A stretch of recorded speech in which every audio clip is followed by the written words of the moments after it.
ஒருத்தன் என்ன செய்வாங்க, சந்தைக்கு மாடு ஓட்டிட்டு போய் வித்துட்டு வருவான்.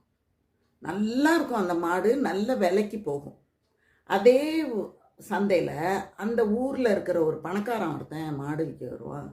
ஆனால் இவன் விற்கிற விலைக்கு அவனால் விற்க முடியாது. அவ்வளோ நல்ல மாடாகவும் அவனோட மாடு இல்லை. அவனுக்கு ஒரே சந்தேகம்.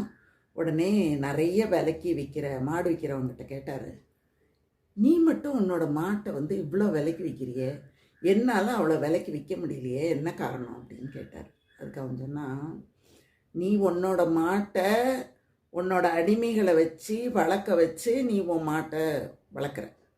அப்புறம் உங்ககிட்ட வேலை செய்கிற விவசாயிகள்கிட்ட இருக்கக்கூடிய உணவுப் பொருளை எல்லாம் கொண்டாந்து மாட்டுக்கு போட சொல்லி நீ வளர்க்குற.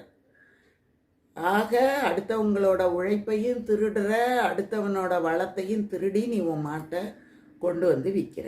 நான் என்ன பண்ணுறேன், அதெல்லாம் திருடலை, மாட்டை மட்டும் திருடி கொண்டாந்து விற்கிறேன் அப்படின்னு சொன்னானா அவன். ஆக மொத்தம் திருட்டுலையே எத்தனை வகையான திருட்டு பார்த்தீங்களா?